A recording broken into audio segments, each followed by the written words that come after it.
आप सभी का स्वागत है। मैं आपका दोस्त और होस्ट नवीन कुमार चंद बाइबल आर्क्स टीम की तरफ से आपका तहे दिल से स्वागत करता हूं। हम 7 मुहरों के बारे में बातचीत कर रहे हैं। प्रकाशित वाक्यों की पुस्तक जो प्रकाश में लाई गई बातें हैं उस विषय के बारे में हैं। वो बातें जिसका प्रकाशन परमेश्वर ने आपको और मुझको दिया है, इसीलिए इस पुस्तक का अध्ययन करना बहुत जरूरी है। परमेश्वर ने यूहन्ना भविष्यद्वक्ता के जरिए से ये वो बातें जो अंतिम समय की घटनाएं हैं आप तक और मुझ तक पहुंचाई। क्या आपको इसका अध्ययन करना कठिन लगता है? आप हमारे साथ बने रहें। हम इसके विषय में अध्ययन करेंगे और उन चीजों के बारे में, उन घटनाओं के बारे में सीखेंगे, पढ़ेंगे और अध्ययन करेंगे जिनके बारे में परमेश्वर ने पहले ही यूहन्ना भविष्यद्वक्ता को बता दिया था। हमने पिछली वीडियो में 7 मुहरों में से 4 मुहरों के बारे में पढ़ा था। जब उन 4 मुहरों को खोला गया, वध किए हुए मेमने यानी कि यीशु मसीह ने जब उन 4 मुहरों को खोला, पहली मुहर से जो है श्वेत घोड़ा, दूसरी मुहर से जो वो लाल रंग का घोड़ा, तीसरी मुहर से जो वो काले रंग का घोड़ा और चौथी मुहर से जो है पीले रंग का घोड़ा निकला। और आप जानते हैं कि उनका क्या मतलब है। और आगे जब हम पढ़ते हैं, यूहन्ना जब अपने इस दर्शन को जारी रखता है, तो आइए आगे पढ़ते हैं प्रकाशित वाक्यों की पुस्तक, उसका 6 अध्याय, उसकी 9 आयत में हम चलते हैं और देखते हैं कि वहां से आगे यूहन्ना ने दर्शन में क्या देखा। प्रकाशित वाक्य उसका 6 अध्याय, उसकी 9 आयत। और जब उसने 5वीं मुहर खोली तो मैंने वेदी के नीचे उनके प्राणों को देखा जो परमेश्वर के वचन के कारण और उस गवाही के कारण जो उन्होंने दी थी वध किए गए थे। कुछ समझने में क्या होता है, अजीब सा लगता है कि हम इसको समझ नहीं पा रहे हैं, अटपटा सा लगता है, पर परमेश्वर की आत्मा के जरिए से हम समझ सकते हैं, सीख सकते हैं। क्या लिखा गया है?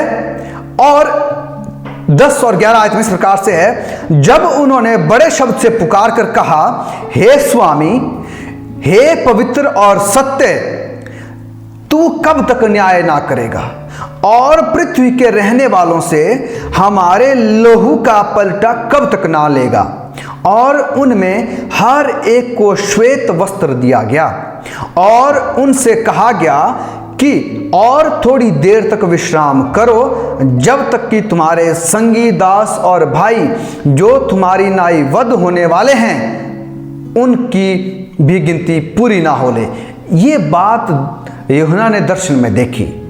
तो 5वीं मुहर जब यीशु मसीह ने, जब उस वध किए हुए मेमने ने खोली 5वीं मुहर, तो यूहन्ना ने देखा कि वेदी के नीचे उनके प्राणों को देखा। किन के प्राणों को? जो परमेश्वर के वचन के कारण और उस गवाही के कारण जो उन्होंने दी थी वध किए गए थे। ये मारे गए व्यक्ति थे, ये वध किए गए व्यक्ति थे, अर्थात कि ये जो भूतकाल के यानी कि पास्ट के बारे में बातचीत कर रहा है, जो पास्ट में भूतकाल में मारे गए थे। इसका स्वाभाविक रूप से मतलब होगा कि ये जो लोग मारे गए थे वे ऐसे हैं जो 4थी मुहर के जो पीले घोड़ा है उसके अधीन अपना जीवन खो चुके थे। क्योंकि ये क्या है? निरंतर कंटिन्यूएशन है। ये 4थी मुहर के बाद 5वीं मुहर जब खोली तो क्या कहा है? जो परमेश्वर के कारण, परमेश्वर के वचन के कारण, यानी कि परमेश्वर के वचन के लिए और उस वचन की गवाही, यीशु मसीह की गवाही देने के कारण जो उन्होंने दी थी उसके कारण वो वध किए गए थे। और ये कब हुआ था? इससे पहले जो पीले घोड़े के समय के अधीन में हुआ था, यानी कि पोप तंत्र का जो वर्चस्व था, साम्राज्य था, उसके समय में जो बहुत लोग सत्ताहट के कारण मारे गए थे। गौर करें कि वे क्यों मारे गए थे। वे परमेश्वर के वचन के विश्वास के कारण और उसकी गवाही देने के कारण और स्वयं, और उन्होंने क्या, अपने स्वयं के जीवन को क्या कर दिया? इस चीज के लिए न्यौछावर कर दिया, दे दिया। उन्होंने अपने लहू से विश्वास को मुहर कर दिया, अपने लहू को बहाकर। लेकिन वे हमें वेदी के नीचे क्यों दर्शाया गया? यहां लिखा है कि वेदी के नीचे उनके प्राणों को देखा। तो वेदी के नीचे क्यों दर्शाया गया है? आइए इस बारे में जानते हैं। और जब हम इस विषय में पढ़ते हैं, शब्द जो प्राण है कि उनके प्राणों को, शब्द प्राण जो है वो शास्त्र में अक्सर व्यक्तियों के रूप में जाना जाता है। यहाँ जो है अंग्रेजी भाषा में सोल शब्द का इस्तेमाल किया गया है। हमारे लिए स्पिरिट और सोल दोनों का अंग्रेजी भाषा में अलग अलग मतलब है, लेकिन हिंदी में हम दोनों शब्दों के लिए आत्मा का शब्द इस्तेमाल करते हैं। लेकिन सोल के लिए हम आत्मा के साथ साथ प्राणी का शब्द भी इस्तेमाल करते हैं। हम इस बारे में ध्यान रखें। तो यहां पर सोल का इस्तेमाल किया गया, यानी कि प्राण, ठीक है। तो व्यक्तियों के रूप में उसे जाना जाता है जिन आत्माओं को, जिन प्राणियों को उसने देखा वेदी के नीचे। पहला पत्रस 3:20, उत्पत्ति 46:18, 22 और 25 से 27 तक आप पढ़ सकते हैं। प्रेरितों के काम 2:41, 27:37 में आप पढ़ सकते हैं कि सोल जो है वो, या प्राण जो है वो व्यक्तियों को दर्शाता है। इस प्रकार यह दर्शाता है कि व्यक्ति इस धरती पर शहीद हो गए और उनका लहू बहाया गया या उनका लहू उंडेला गया। वेदी पवित्र स्थान के आंगन में थी। ध्यान रखें, कहां थी? वेदी पवित्र स्थान के आंगन में थी, जहां पर जो है बलिदान किए जाते थे। यह वेदी का आधार जहां पर बलि का लहू उंडेला जाता था, ठीक है। तो बलि का लहू कहां उंडेला जाता था? जो वेदी थी, जो उसका निचला हिस्सा था, आधार था, उस पर जो है क्या किया जाता था? उस लहू को उंडेला जाता था। लय व्यवस्था उसके 4 के साथ में आप पढ़ सकते हैं। जब इसे सच्चे तंबू, स्वर्गीय पवित्र स्थान, सच्चे तंबू यानी कि स्वर्गीय पवित्र स्थान में लागू किया जाता है, तो हम पाते हैं कि स्वर्ग में पवित्र स्थान के केवल 2 कक्ष हैं। आंगन जहां यह वेदी स्थित है, हमें यह पृथ्वी पर ही दी गई है। हम देखते हैं कि जो संसारिक पवित्र स्थान था, वहां पर भी हम देखते हैं पहले वेदी, फिर हौदी, फिर अंदर जो वो 2 कक्ष थे। रूप और प्रतिरूप का सावधानी पूर्वक अध्ययन यह दिखाएगा कि कार्य पृथ्वी के पवित्र स्थान के, यानी कि रूप, यानी कि स्वर्गीय पवित्र स्थान और संसारिक पवित्र स्थान, दोनों के जो अगर सावधानी पूर्वक अगर हम अध्ययन करें, तो पवित्र स्थान के आंगन में किए गए जो कार्य थे वे एक रूप के थे, वो दोनों एक जैसे थे, जो मसीह पृथ्वी पर यहां पर पूरा करेंगे। इसका एक छोटा उदाहरण इस प्रकार है। आंगन में जो बलि दी जाती थी, वेदी पर जो बलि दी जाती थी, मसीह हमारे बलिदान इस धरती पर आकर मारे गए। देखिए, बलिदान, यीशु मसीह क्या हुआ? हमारे लिए बलि का वो मेमना बना। वो उसने वेदी पर वो अपना बलिदान हम सबके पापों की खातिर दिया। पूछे गए प्रश्न, तू कब तक न्याय ना करेगा? इससे यह भी पता चलता है कि जिन लोगों ने वफादार लोगों को मौत के घाट उतार दिया, जिन्होंने लोगों को सताया, उन्हें इस समय दंडित नहीं किया जा रहा है। यह साफ है। बदला ईश्वर का है।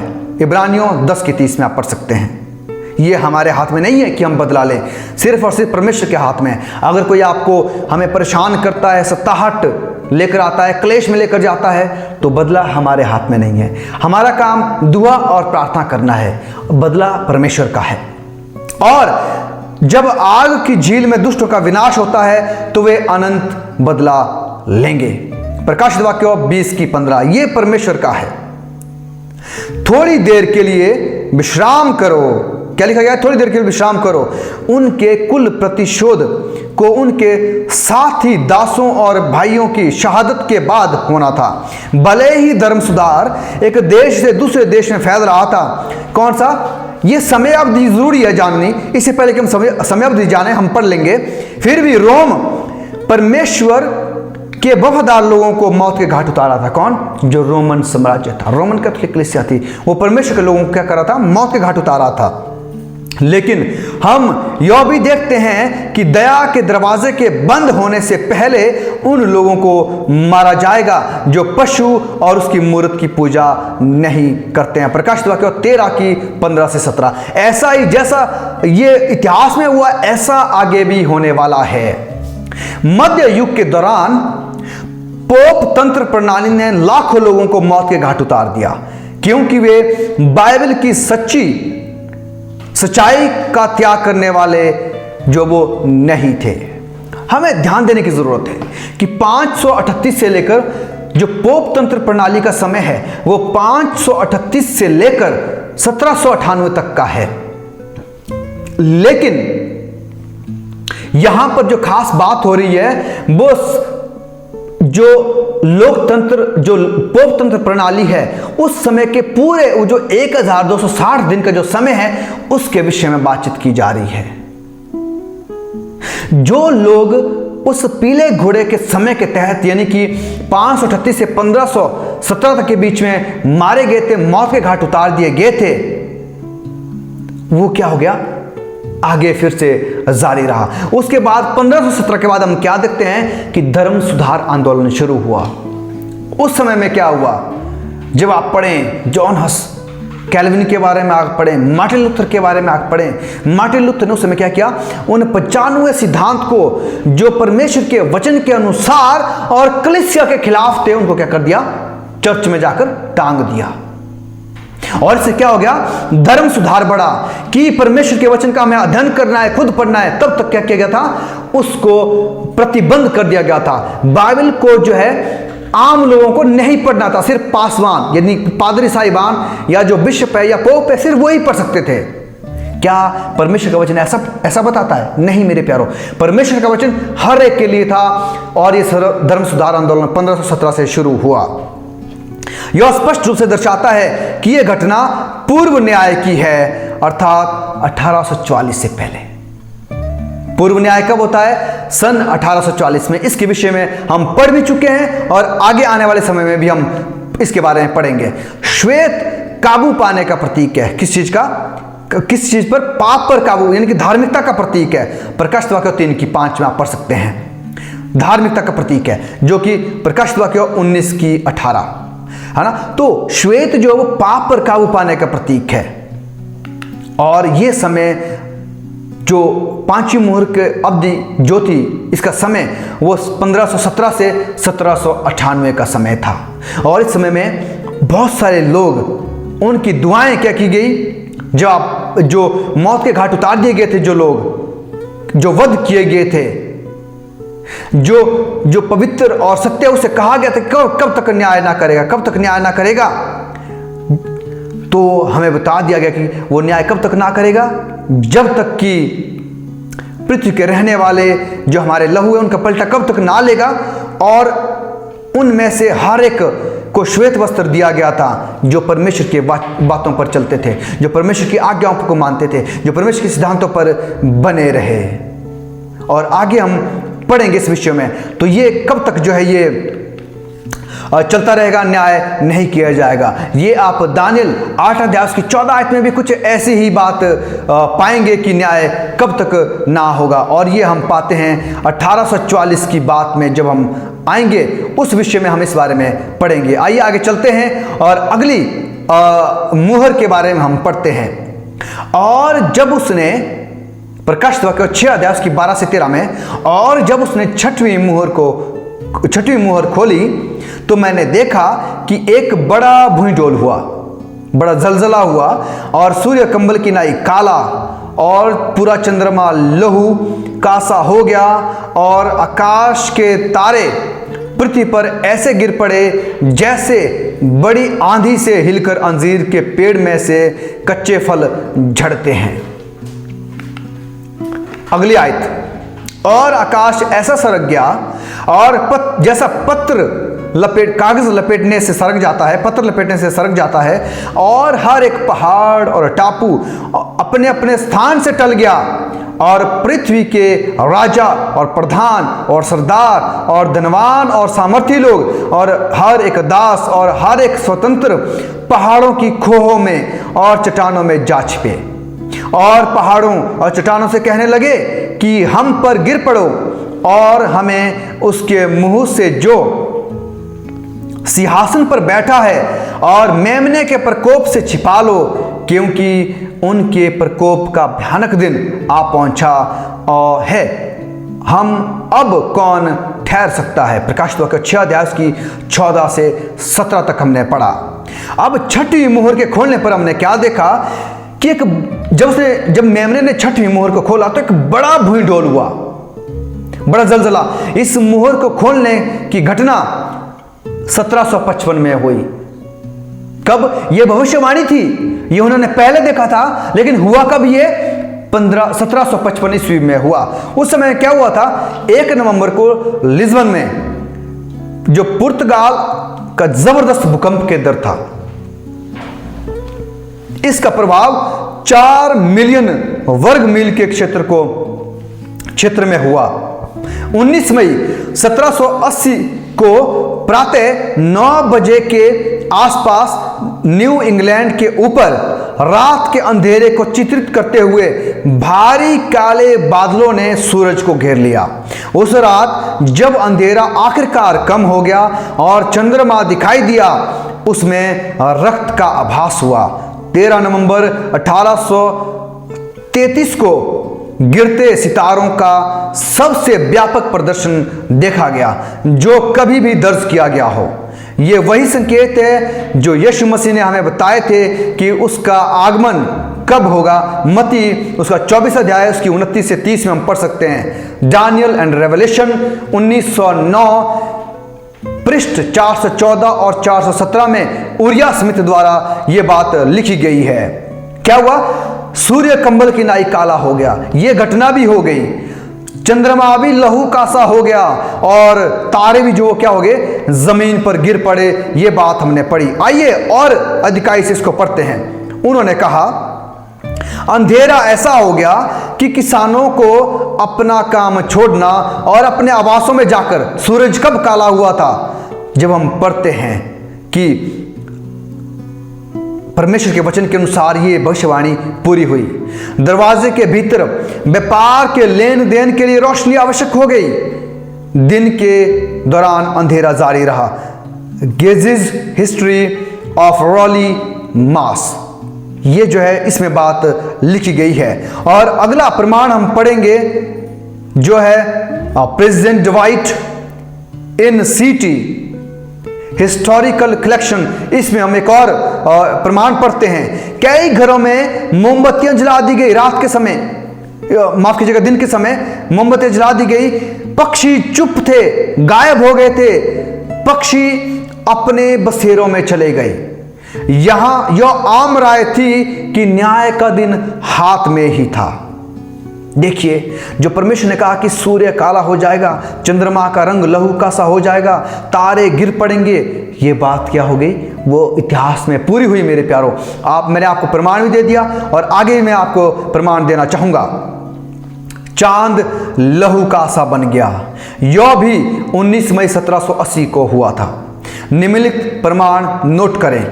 अगली शाम का अंधेरा शायद उतना ही घोर था जितना कभी देखा गया है। जब से सर्वशक्तिमान ने प्रकाश को जन्म दिया, मैं उस समय ध्यान लाने में मदद नहीं कर सकता था कि अगर ब्रह्मांड में प्रत्येक चमकदार शरीर अभेद्य अंधेरे में डूबा हुआ था या अस्तित्व से बाहर हो गया था, कुछ नहीं दिख पा रहा था, तो अंधेरा अधिक पूर्ण नहीं हो सकता। उससे ज्यादा अंधेरा और क्या हो सकता था? आंखों के कुछ इंच, कुछ दूरी के भीतर आयोजित यानी कि रखा गया श्वेत पत्र की एक शीट सबसे काले मखमल के साथ समान रूप से अदृश्य थी। यानी कि जो कुछ दूरी तक जो चीजें रखी गई थी वो भी काली नजर आ रही थी। ऐसा उस दिन में हो गया था। ये प्रमाण जो है mister Tenney of Exeter NH quoted by Mr. Geze to the Historical Society, इसमें यह प्रमाण लिखा गया है। स्वर्ग के तारे पृथ्वी पर गिर गए। यह घटना 13 नवंबर 1833 को हुई। मैं आपको प्रमाणित करना चाहता हूं।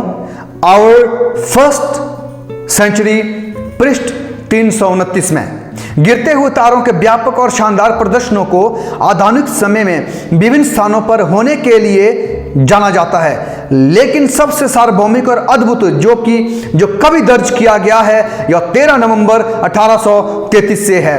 पूरे संयुक्त राज्य अमेरिका में पूरे दृढ़ता से फिर घंटों तक प्रज्वलित शोरगुल में इस देश में कभी भी कोई खगोलीय घटना नहीं हुई है, क्योंकि इसकी पहली बरसात जिसे समुदाय में एक वर्ग द्वारा इतनी तीव्र प्रशंसा के साथ देखा गया था या किसी अन्य के द्वारा इतना भय और जगाने वाला था, इसकी निरंतरता के 3 घंटों के दौरान न्याय के दिन को केवल सूर्योदय का इंतजार माना जा रहा था। लोग कह रहे थे, ऐसा लगा जब तारे आसमान से गिरे, मेटेरिक शार जिसको कहा जाता है, तो वो ऐसा लग रहा था कि न्याय का दिन आ पहुंचा है। और आगे की आयत में जब हम पढ़ते हैं तो दूसरी आयत कहती है 14 से 17 में जब हम पढ़ते हैं तो वो कहते हैं कि आकाश ऐसा सरक गया कि वो अंधेरा हो गया, है ना। और उसके बाद 12 से 13 जो आयत हमने पढ़ी थी उसमें लिखा है कि जैसे बड़ी आंधी से हिलकर अंजीर के पेड़ से कच्चे फल क्या है वो झड़ते हैं। इसका क्या मतलब है, आइए जानते हैं। जब हम पढ़ते हैं परमेश्वर के वचन में या फिर इतिहास में जब हम इस बारे में पढ़ते हैं, पेड़ पर हरे अंजीर की अच्छी पकड़ होती है, ठीक है, वो अच्छी तरह से उसकी पकड़ रखती है। इस प्रकार उन्हें हिला देने के लिए एक शक्तिशाली हवा की जरूरत होती है। अगर थोड़ा सा हिलाएंगे वो नहीं गिरेंगे, अगर जोर की हवा आएगी, बड़ी सामर्थ्य वाली हवा आएगी, तब वो जो क्या करेंगे उससे गिरेंगे। लेकिन जब वे हिल गए तो वे स्वाभाविक रूप से जमीन पर नहीं गिरेंगे, जैसे पके हुए अंजीर गिरेंगे। एक शक्तिशाली हवा द्वारा उन्हें पेड़ से गिराने के लिए आवश्यक बल हरे अंजीर को हर दिशा में ले जाएगा। तो यह भी क्या होगा कि जब हवा चलेगी तो पहले वो हर दिशा में उसको लेकर जाएगा, तब जाकर वो बाद में क्या करेगा, लूज होकर या ढीला होकर वो क्या करेगा, गिरेगा, क्योंकि उसकी पकड़ क्या होती है, अच्छी होती है। तो यह भी सितारों के गिरने के साथ भी ऐसा ही हुआ, यानी कि आसमान या फिर आकाश जो वो ऐसा सरक गया, ऐसा हिला कि हर दिशा में जो है वो तारे गए और जो वो पृथ्वी पर आ गिरे। वे सिर्फ एक ही दिशा में या सीधे नीचे नहीं गिरते हैं, हर दिशा में जो आकाश से तारे गिरे। प्रकाशित वाक्य और मत्ती की पुस्तक में जब हम पढ़े अंतिम समय के बारे में बहुत समान बातें लिखी गई है। मरकुस उसका 13 की 24 से पता चलता है कि सूर्य का काला पड़ना उन दिनों में पोप तंत्र यानी कि उनका जो वर्चस्व था, उनका जो साम्राज्य था, 538 से लेकर 1798 के दिनों में घटित होना था। लेकिन उसके बाद क्लेश यानी कि 1773 से चुनाव के लिए सताहट जो वो कम हो गई, क्योंकि उसके बाद जो है अमेरिका जब जो है धीरे धीरे आने वाला था, उसका जो वर्चस्व आने वाला था, तो 1773 के बाद जो चुनाव के बाद जो सताहट वो कम हो गई। इसीलिए हम 1773 के बाद, लेकिन 1798 में से पहले अंधेरे के दिन की उम्मीद कर रहे थे, और हमने देखा कि जैसा यह मसीह और यूहन्ना ने कहा था। आइए आगे पढ़ते हैं प्रकाशित वाक्य 6 की 12 से 17 में और मत्ती उसके 24 की 29 से 30 के बीच जो है हम समानांतर करते हैं। प्रकाशित वाक्य में लिखा गया है चंद्रमा लहू का सा हो गया, और मत्ती में लिखा गया चंद्रमा जो चांद का प्रकाश है वो जाता रहेगा। प्रकाशित वाक्य में लिखा है बड़ा भूइंडोल हुआ, और मत्ती में लिखा ये नहीं लिखा गया, उल्लेखित नहीं है, सूर्य कंबल की नाई काला हो गया, और मत्ती में भी लिखा गया है सूर्य अंधियारा हो जाएगा। प्रकाशित वाक्य में लिखा गया है आकाश के तारे गिर पड़े, और मत्ती में भी लिखा गया है तारे आकाश से गिर पड़ेंगे। आकाश ऐसा सरक गया, प्रकाश वाक्य में लिखा गया है, और मत्ती में भी लिखा गया है मनुष्य के पुत्र का चिन्ह दिखाई देगा। आकाश की शक्तियां हिलाई जाएगी, माफ कीजिएगा, आकाश की शक्तियां हिलाई जाएगी। और मत्ती में लिखा गया है मनुष्य के पुत्र का चिन्ह दिखाई देगा, और प्रकाश वाक्य में उल्लेखित नहीं है। और प्रकाश वाक्य में लिखा गया है भागना और पहाड़ों की खोह पर होगा, चट्टानों में छिपना होगा, और मत्ती में लिखा गया है सब कुलों के लोग छाती पीटेंगे। और प्रकाश वाक्य में लिखा गया है प्रकोप का भयानक दिन होगा, और मत्ती में लिखा गया है सामर्थ और ऐश्वर्य के साथ आकाश के बादलों पर यीशु मसीह आते दिखेंगे। कितनी ही जबरदस्त बात जो है इन दोनों प्रकाश वाक्य और मत्ती की पुस्तक में लिखी गई है। और आयत आगे कहती है कि आकाश ऐसा सर गया, इतना हिल गया कि हर एक जब यीशु मसीह का आना होगा तो वो ऐसा सरक जाएगा कि हर एक पहाड़ और टापू अपने अपने स्थान से टल जाएंगे। वो अपने स्थान पर नहीं रहेंगे।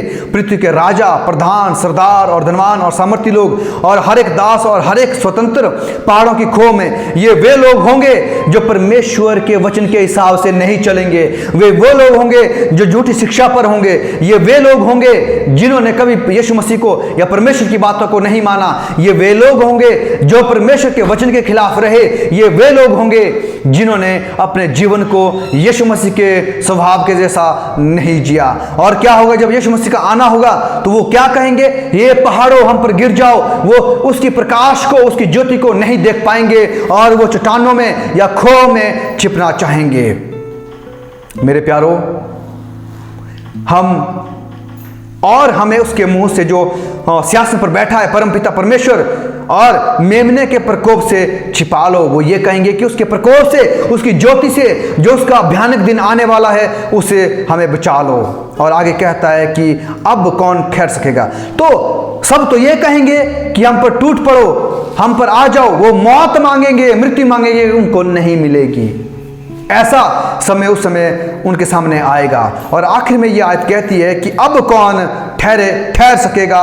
ये आयत इससे क्या होती है, खत्म होती है कि अब कौन ठहर सकेगा। कौन ठहर सकेगा? सब लोग तो ऐसा कहेंगे कि हमारे ऊपर टूट पड़ो, खो में जाएंगे, वो भयानक प्रकोप को सह नहीं पाएंगे। तो यीशु मसीह के दूसरे आगमन में कौन ठहर सकेगा? ये बात आपके और मेरे सामने होगी। कौन ठहर सकेगा मेरे प्यारो? यह सवाल आपके और मेरे लिए है। यीशु का आगमन बहुत करीब है। क्या हम उसके लिए तैयारी कर रहे हैं? क्या हम भी इन लोगों के बीच में होंगे या फिर जो ठहर सकेंगे उन लोगों के बीच में होंगे? कौन ठहर सकेगा? हम अगली वीडियो में इसके विषय में बातचीत करेंगे। हमने 6 मुहरों के बारे में अभी तक पढ़ा और कलीसिया के इतिहास के बारे में पढ़ा। जैसा जैसा परमेश्वर ने अपने वचन में भविष्यवाणी की थी, इतिहास ने भी वैसा ही दर्ज किया है। क्या हम उसके वचनों का अध्ययन कर रहे हैं? क्या हम इसकी तैयारी कर रहे हैं? क्या हम यीशु मसीह के दूसरे आगमन के लिए तैयार हो रहे हैं कि कैसा यीशु मसीह ने हमें बताया है वैसा उसके अनुसार हम चल रहे हैं, उसके वचन में हम बने हुए हैं? क्या हम इन सब बातों को जानते हैं? यह सवाल आपके और मेरे लिए है। हमने परमेश्वर के वचन में पढ़ा, हमें इतिहास में भी देखना है कि क्या ये बातें सच हैं। जो बातें परमेश्वर ने उस समय में 98 ईस्वी में अपने दास, अपने भविष्यद्वक्ता यूहन्ना को कही थी, वो बातें इतिहास में पूरी होती चली गई। उनके लिए तो भविष्यवाणी थी, पर हमारे लिए इतिहास है और इतिहास में ये बातें सब पूरी हुई। अब बात यह है कि उस समय, उस भयानक दिन के सामने, परमेश्वर के सामने कौन ठहर सकेगा? क्या आप जानना चाहते हैं इस बारे में? तो अगली वीडियो का इंतजार करें, उसमें हम इस विषय में सीखेंगे। तब तक के लिए परमेश्वर आपको बहुत सारी आशीष और बरकत दे और आपकी आत्मा के जरिए से मदद करे कि इस अध्ययन को अच्छी तरह से हम सीख सकें। यहां पर हम सिर्फ कुछ बातों को सीख पाए, ऊपरी सतह पर हम जा पाए। अगर और गहराई से हमें सीखना है तो आप हमें कांटेक्ट कर सकते हैं। आप जो अपने कमेंट में जो आप लिख सकते हैं अपने विचार, और इसको लाइक कर सकते हैं, दूसरों के साथ साझा कर सकते हैं। आप इसको सब्सक्राइब करना ना भूलें ताकि जो आने वाली वीडियो है उसका अपडेट्स आपको मिलते रहे और हम प्रकाशित वाक्य का अध्ययन जो वो यूं ही जारी रखें। क्यों? क्योंकि इसमें अंत समय की घटनाओं के विषय में लिखा गया है और ये आपके और मेरे लिए है। हमें इसका अध्ययन करना बहुत जरूरी है क्योंकि हमें तैयारी करनी है। परमेश्वर आपको तैयारी करने में बहुत अच्छे से मदद करे। आमीन।